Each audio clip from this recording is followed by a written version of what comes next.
Hello दोस्तों, आज की क्लास में आप सभी का स्वागत है। दोस्तों, आज हम हिंदी के टॉप 25 क्वेश्चनों को हल करेंगे और बिना समय गवाए चलिए हम वीडियो शुरू करते हैं। तो देखिए, हमारे जो पहला प्रश्न है वो है कमल का पर्यायवाची निम्नलिखित में से कौन सा है। तो कमल का पर्यायवाची आप लोगों को पता होगा, कमल का पर्यायवाची होता है सरोज, और इसके जो अन्य पर्यायवाची होते हैं कमल के वो होता है अरविंद, सरोरुह, नलिन, शतदल। तो कमल का पर्यायवाची हो गया सरोज। चलिए अगले क्वेश्चन पर देखिए। अगला क्वेश्चन है अध का विलोम। अध का अर्थ होता है, देखिए अध का अर्थ होता है अधूरा, और अध का विलोम क्या हो जाएगा? पूर्ण। अध का विलोम हो जाएगा पूर्ण। और देखिए चलिए अगले क्वेश्चन पर देखिए। अगला क्वेश्चन क्या है हमारा? अगला क्वेश्चन है जागृत का विलोम आप लोगों को बताना है। तो जागृत का विलोम हो जाएगा सुप्त। जागृत का विलोम सी वाला सुप्त हो जाएगा। और देखिए इसमें जो निद्रा है ये जागरण का विलोम है, और सुसुप्त ये आपका जागृति का विलोम है। तो जागृत का जो विलोम हो जाएगा सुप्त, जागृत का विलोम सुप्त। चलिए देखिए अगला प्रश्न क्या है। अगला प्रश्न है मैंने डॉट डॉट में सोचा कि भला ऐसा क्यों होता है, उचित शब्द से रिक्त स्थान भरिए। तो इस रिक्त स्थान में क्या भरा जाएगा?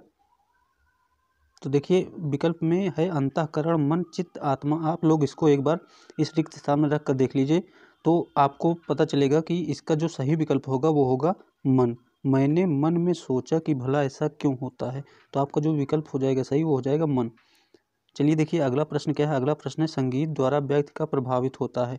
तो संगीत द्वारा व्यक्ति का क्या प्रभावित होता है? देखिए अधिकार तो नहीं हो सकता, शरीर नहीं हो सकता, कर्तव्य नहीं हो सकता, इससे प्रभावित होता है आचरण। तो संगीत से क्या प्रभावित होता है? आचरण। और चलिए देखिए अगला प्रश्न है जिसकी आशा न की गई हो के लिए उपयुक्त शब्द है। जिसकी आशा न की गई हो के लिए उपयुक्त शब्द है अप्रत्याशित।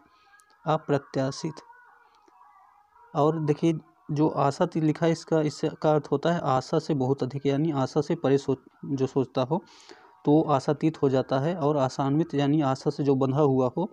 और प्रत्याशा जिसकी आशा की गई हो उसे प्रत्याशा कहते हैं। तो चलिए अब अगले प्रश्न पर चलते हैं। देखिए अगला प्रश्न क्या है। अगला प्रश्न है जिसके हाथ में चक्र है। इस वाक्यांश के लिए एक सार्थक शब्द का चयन कीजिए। जिसके हाथ में चक्र है, देखिए उसे क्या कहते हैं? उसे कहते हैं चक्रपाणी। और चक्रपाणी किसे कहते हैं? विष्णु जी को। तो जिसके हाथ में चक्र है उसे क्या कहते हैं? चक्रपाणी। देखिए अगला प्रश्न क्या है। अगला प्रश्न है अक्ल पर पत्थर पड़ना मुहावरे का अर्थ। तो अक्ल पर पत्थर पड़ना मूर्ख बन जाना, बुद्धि भ्रष्ट होना, अपमानजनक बात कहना, बेफिक्र होना। तो ये क्या हो जाएगा? अक्ल पर पत्थर पड़ना यानी बुद्धि भ्रष्ट होना। बुद्धि भ्रष्ट होना। चलिए देखिए अगला प्रश्न क्या है। अगला प्रश्न है गोद में लड़का शहर भर में ढिंढोरा मुहावरे का सही अर्थ है। देखिए गोद में लड़का शहर भर में ढिंढोरा, इसका अर्थ है छोटे से इसको तलाशना, अत्यधिक शरारती बालक, पास में वस्तु रहते हुए चारों ओर खोजना। देखिए जो इसका सी विकल्प है वो सही हो जाएगा, पास में वस्तु रहते हुए चारों ओर खोजना। तो इसका विकल्प सही है सी वाला। चलिए देखिए अगला प्रश्न क्या है। अगला प्रश्न है अकेला चना भार नहीं फोड़ता का अर्थ। तो इसका अर्थ देखिए क्या हो जाएगा। विकल्प आप देखिए, एक चना किसी काम का नहीं, एक चना शक्तिहीन होता है, अकेला व्यक्ति शक्तिशाली नहीं होता। तो इसका जो सही अर्थ हो जाएगा सी वाला, अकेला व्यक्ति शक्तिशाली नहीं होता है। चलिए देखिए अगला प्रश्न क्या है। अगला प्रश्न है जब पानी बरसता है तब मेंढक बोलते हैं में जब पानी बरसता है कौन सा उपवाक्य है। तो इसमें बताना है आपको कौन सा उपवाक्य है। देखिए इसमें उपवाक्य है क्रिया विशेषण उपवाक्य। क्रिया विशेषण उपवाक्य सी वाला उत्तर आपका सही है।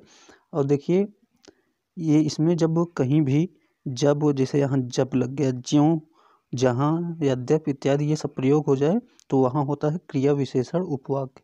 चलिए देखिए अगला प्रश्न क्या है। अगला प्रश्न है उसने निम्नलिखित में से मिश्र वाक्य का चयन कीजिए। तो देखिए मिश्र वाक्य क्या होता है, हमने आप लोगों को बताया था। मिश्र वाक्य, मिश्र वाक्य देखिए मिश्र वाक्य में हमने बताया था अगर कहीं जी जा का प्रयोग हो शब्द जोड़ने में तो वो हमेशा मिश्र वाक्य होता है। तो हमने आप लोगों को इसको याद करने का तरीका भी बताया था, मिश्रा जी करके। तो मिश्रा जी करके, तो देखिए अगर कहीं भी ज से प्रयोग होने वाले शब्द दो शब्दों को जोड़े तो वहाँ हमेशा मिश्र वाक्य होता है। जैसे देखिए प्रातःकाल होने पर चिड़िया चहचहाने लगी, यहाँ देखिए कहीं जगह प्रयोग नहीं है। सुबह पहली बस पकड़कर शाम तक लौट जाओ, यहाँ भी प्रयोग नहीं है। ये देखिए जो विद्यार्थी परिश्रमी है वह अवश्य सफल होगा। देखिए इसमें दो वाक्य है और एक वाक्य में है जो। तो आप का जहाँ भी दो वाक्य बने और एक वाक्य दूसरे वाक्य पर आश्रित हो और हमेशा बीच में देखिए जोड़ने वाले शब्द हमेशा ज से शुरू होंगे, तो वो हमेशा मिश्र वाक्य होगा। अगला प्रश्न है मैंने विद्यालय जाना है, वाक्य में अशुद्ध अंश है, तो अशुद्ध अंश कौन सा है? मैंने, देखिए मैंने नहीं होना चाहिए, यहाँ होना चाहिए मुझे विद्यालय जाना है, तो आपका विकल्प सही है ए वाला। चलिए देखिए अगला प्रश्न क्या है। अगला प्रश्न है वाच्य कितने प्रकार के होते हैं? तो आप लोगों को पता है वाच्य 3 प्रकार के होते हैं, कृत्यवाच्य, कर्मवाच्य और भाववाच्य। और अगला प्रश्न देखते हैं। तो अगला प्रश्न क्या है, निम्न में कर्ता कारक का परसर्ग कौन सा है? तो कर्ता कारक आप लोगों को पता है, कर्ता ने कर्म को करट से संप्रदान के लिए अपदान से अलग होना, संबंध काकी के रारी रे। तो देखिए कर्ता ने, तो कर्ता का जो परसर्ग होता है वो क्या होता है? ने। चलिए देखिए अगला प्रश्न क्या है। अगला प्रश्न है हरिमोहन अपनी बहन को पुस्तक देता है, वाक्य में रेखांकित पद में कारक है। तो कारक में देखिए अगर कोई किसी को चीज दे रहा है तो वहाँ हमेशा आप लोगों को संप्रदान कारक होता है, तो वहाँ संप्रदान कारक आप लोग लगा दीजिए। जैसे देखिए बहन को पुस्तक देता है, अगर कुछ चीज़ प्रदान हो रहा है तो वहाँ हमेशा संप्रदान कारक हो जाता है। चलिए देखिए अगला प्रश्न क्या है, अपवाद को छोड़कर वर्णमाला के अक्षरों के नाम किस लिंग में होते हैं? देखिए वर्णमाला के अक्षरों के अधिकतर नाम जो होते हैं वो पुल्लिंग में होते हैं, वो पुल्लिंग में होते हैं। और कुछ वर्णमाला, कुछ अक्षर ऐसे हैं जो स्त्रीलिंग है, जैसे कि ई और ई, देखिए ई और री, ये सब आपके स्त्रीलिंग है, बाकी लगभग सभी वर्णमाला के अक्षर पुल्लिंग होते हैं। और चलिए देखिए अगला प्रश्न क्या है। अगला प्रश्न है निम्नलिखित में से स्त्रीलिंग शब्द है। तो देखिए अगर आप लोगों को कहीं भी लिंग पहचानना हो तो आप क्या क्या कीजिए, उस शब्द को किसी और शब्द से जोड़कर ऐसे सोच लीजिए मन में, तो आप लोगों को पता चल जाएगा। देखिए इसमें जो स्त्रीलिंग शब्द होगा वो शब्द होगा शराब। शराब आपका स्त्रीलिंग शब्द है। और चलिए देखिए अगला प्रश्न क्या है। अगला प्रश्न क्रिया के उस रूपांतर को क्या कहते हैं जिससे उसके कार्य व्यापार के समय और उसकी पूर्ण अथवा अपूर्ण अवस्था का बोध हो? तो क्रिया के उस रूपांतर को क्या कहते हैं जिससे उसके कार्य व्यापार के समय और उसके यानी कि पूर्ण और अपूर्ण अवस्था का बोध हो, तो उसे क्या कहते हैं? काल। और चलिए देखिए अगला प्रश्न क्या है। अगला प्रश्न है राधा बहुत ही सुंदर लड़की है, वाक्य में कौन सा विशेषण है? तो देखिए राधा बहुत ही सुंदर लड़की है, अगर कहीं भी किसी की विशेषता बताई जाए, उसका गुण बताया जाए, तो वो क्या होता है? वो होता है गुणवाचक विशेषण। तो आपका विकल्प सही हो जाएगा सी, गुणवाचक विशेषण। और चलिए देखिए अगला प्रश्न क्या है। अगला प्रश्न है अधोलिखित में वर्तनी की दृष्टि से एक शब्द अशुद्ध है। तो देखिए अशुद्ध शब्द आप लोगों को पहचानना है, अशुद्ध शब्द कौन सा है इसमें?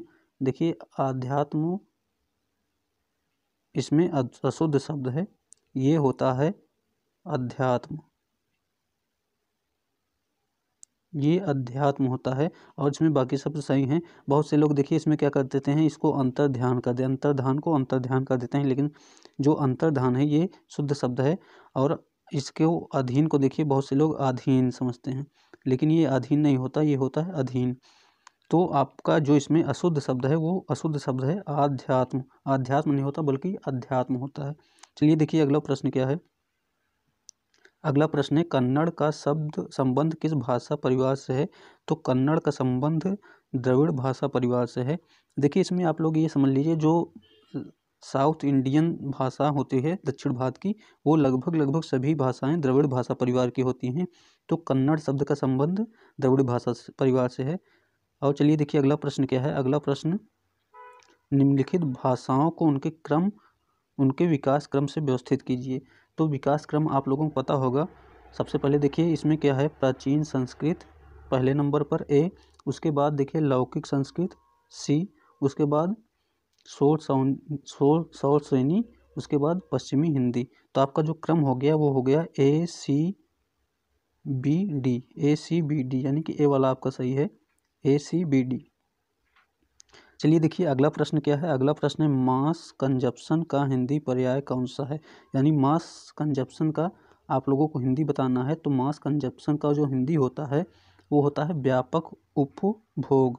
तो इसका जो उत्तर सही हो जाएगा आप लोगों को सी वाला, व्यापक उपभोग। चलिए देखिए अगला प्रश्न है जो हमारा लास्ट प्रश्न है, वो है भाव युक्त शुद्ध अनुवाद कीजिए। I was overjoyed. देखिए आई वॉज ओवरजॉयड का जो हिंदी अनुवाद होगा वो होगा मेरा दिल बाग बाग हो गया। आपका विकल्प सही हो जाएगा सी वाला, मेरा दिल बाग बाग हो गया। देखिए इसमें ये भी हो सकता था मैं उल्लसित था, लेकिन उल्लसित जो शब्द लिखा गया है वो लिखा जाता उल्लसित, उसमें गलत लिखा गया है, उल्लसित लिखा गया है, तो ये आप लोगों का गलत हो गया। और देखिए अगर आप लोगों को वीडियो पसंद आया तो वीडियो को लाइक ज़रूर कर दीजिए और चैनल को सब्सक्राइब कर लीजिए। धन्यवाद।